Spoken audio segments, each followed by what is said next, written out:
Bonjour, aujourd'hui je te montre comment faire des patates pilées. Pour cette recette, vous aurez besoin comme ingrédients de patates, du beurre, environ 1 cuillère à soupe, du lait, moi j'ai du lait 2%, mais du lait 1% ou 3,25 pourrait aussi fonctionner, du sel, du poivre, et comme matériel de cuisine, vous aurez besoin d'un chaudron au minimum 2 litres si, comme moi, vous utilisez environ 6 patates. Ensuite, vous aurez aussi besoin d'une planche à découper, d'un couteau, idéalement gros, mais c'est pas grave s'il est plus petit, d'un éplucheur à légumes ou d'un plus petit couteau pour éplucher, et finalement d'un batteur à main électrique, aussi appelé une mixette, ainsi que ses fouettes. La première étape, c'est de s'assurer d'avoir les mains propres et un espace de travail propre et rangé. Pour commencer, on va remplir notre chaudron de 2 litres environ aux 2/3 et on va venir l'installer sur la cuisinière. Ensuite, on va venir partir le rond à une intensité élevée, c'est-à-dire au maximum, parce qu'on veut qu'il bouille. En attendant que ça bouille, on va venir préparer nos patates pour la cuisson. Donc, je vais venir peler, enlever la pelure. Moi, je le fais au couteau, mais si vous vous sentez plus à l'aise de le faire avec un épluche légumes, il n'y a vraiment aucun problème. Les pelures, en fait, on va pas venir les mettre sur notre planche à découper. On va venir les mettre soit dans la poubelle directement ou dans un bol pour les jeter plus tard. Donc, on va peler toutes les patates, une après l'autre, comme ça. Ma technique pour couper les patates, c'est de couper le tour comme je viens de faire en commençant. Puis ensuite, je vais venir faire retourner vers l'intérieur. Donc, comme ceci. Si pendant que vous épluchez, vous trouvez des morceaux moins beaux ou des choses comme ça, on fait juste tout simplement l'enlever. Vous voyez comme je fais attention à mon pouce lorsque je suis en train d'éplucher.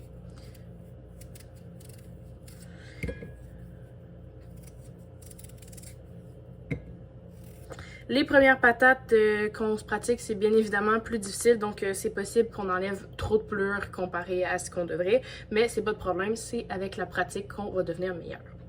Ensuite, je fais la même chose de l'autre côté. Lorsqu'on a terminé d'éplucher notre patate, on s'assure qu'il ne reste pas de côtés qui sont pas beaux, comme ici. Puis ensuite, pour enlever tous les morceaux de terre qui peuvent rester, on va venir le rincer à l'eau, puis ensuite notre patate va être prête à être coupée. Donc, j'ai rincé ma patate à l'eau froide et je la dépose de côté pour passer à la prochaine. Quand c'est fait, on va pouvoir jeter au compost nos pelures de patates et commencer à couper nos patates. L'astuce lorsqu'on coupe des patates ou qu'on veut les faire cuire le plus rapidement possible, c'est que plus elles sont petites, plus elles vont cuire rapidement. Donc, moi, je vais les couper quand même assez petite parce que je n'ai pas beaucoup de temps pour faire cuire mes patates. Donc, je vais commencer par couper mes patates sur le sens de la longueur et faire particulièrement attention à mes doigts. Donc, je vais venir comme ça couper. Ensuite, je vais venir, vous voyez comme je mets mes 2 doigts pour m'assurer que la pièce elle ne bouge pas. Et ensuite, je vais me faire des petites languettes, tout en vérifiant que mes doigts sont corrects. Et en fait, mon objectif en ce moment, c'est de faire des petits morceaux là, le plus possible, vraiment, pour que la cuisson soit le moins long possible. Donc, un des agréments, en fait, si on prend une trop petite planche à découper comme moi, c'est que j'ai plus de place pour couper ma géante patate. Donc, je vais devoir en mettre de côté pour que ça fonctionne. Quand l'eau bouille, on va pouvoir venir mettre nos morceaux de patates à l'intérieur. Attention, ça se peut que ça revole comme moi. Lorsqu'on met nos patates dans notre eau bouillante, c'est normal, ça arrête de bouillir, il n'y a pas de problème. Dans le fond, ce qu'on va faire, c'est qu'on va attendre que ça recommence à bouillir. Et lorsque ça va recommencer à bouillir, en fait, on va descendre notre rond entre médium et high, environ, moi dans mon cas, à 7. Après 20 à 30 minutes, il est possible que nos patates soient prêtes. Donc, pour savoir si elles sont prêtes à être pilées, on va venir chercher un gros morceau. Excusez, j'ai pogné un bouillon. Et on va venir essayer de l'écraser. Comme là, en ce moment, de ce que je vois, elles écrasent super bien, donc j'en déduis qu'elles sont prêtes. Plus elles vont être cuites, plus elles vont être faciles à piler et à faire une texture onctueuse, crémeuse et uniforme. Comme mes patates sont prêtes, je vais pouvoir fermer mon rond, les prendre et venir les essorer. Et pour faire, en fait, pour enlever l'eau, ce que je veux dire, c'est qu'on va venir délicatement incliner le chaudron comme ceci. Et là, on a une petite patate qui... Oh! C'est normal, ça peut arriver. Si on a un chaudron qui peut venir retenir les patates de tomber, ça va être l'idéal. Sinon, comme dans mon cas, le côté de mon évier est propre. Je vais pouvoir venir l'essorer sur le bord, comme ceci. Donc, je m'assure qu'il n'y ait plus d'eau. Et ensuite, on va être rendu à les piler. Donc, pour piler nos patates, en fait, on va avoir besoin d'une mixette, d'un batteur à main électrique ou d'un pile-patate pour pouvoir les piler. Donc, dans mon cas, je vais utiliser une mixette batteur électrique à main. Ce qu'on va faire, en fait, c'est qu'on va tout simplement venir battre nos patates jusqu'à ce qu'elles soient crémeuses, onctueuses le plus possible et que tous les motons soient défaits. Ce qu'on va faire ensuite avec nos patates, c'est qu'on va venir les assaisonner. Si vous aimez les patates déjà comme ça, c'est à votre goût, vous avez le droit. Mais moi, j'aime bien en fait les assaisonner. Et la manière dont je vais faire ça, rien de bien compliqué, c'est que je vais venir ajouter environ une cuillère à soupe de beurre. Moi, j'utilise du beurre demi-sel.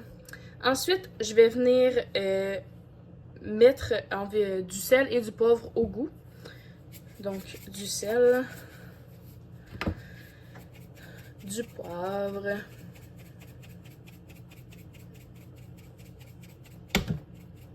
et avant d'ajouter mon lait pour rendre le tout encore plus crémeux, je vais venir mélanger une dernière fois. La dernière étape, ça va être d'ajouter du lait. Moi, j'utilise du lait 2%. Et on va venir ajouter en fait là, pour que nos patates, là, comme on voit en ce moment, ils sont quand même assez solides. Moi, je viens ajouter du lait pour que ça soit un petit peu plus crémeux, mais il ne faut pas non plus en mettre trop pour que ça devienne liquide. Donc, ce que je vous conseille, c'est que on y va petit à petit. Donc, je vais commencer par en mettre vraiment pas beaucoup. Je dirais que là, j'en ai mis moins que le quart d'une tasse. Et on va venir mélanger ensuite pour essayer en fait de voir si la texture nous convient. Donc on voit que maintenant la texture elle est plus onctueuse, plus crémeuse.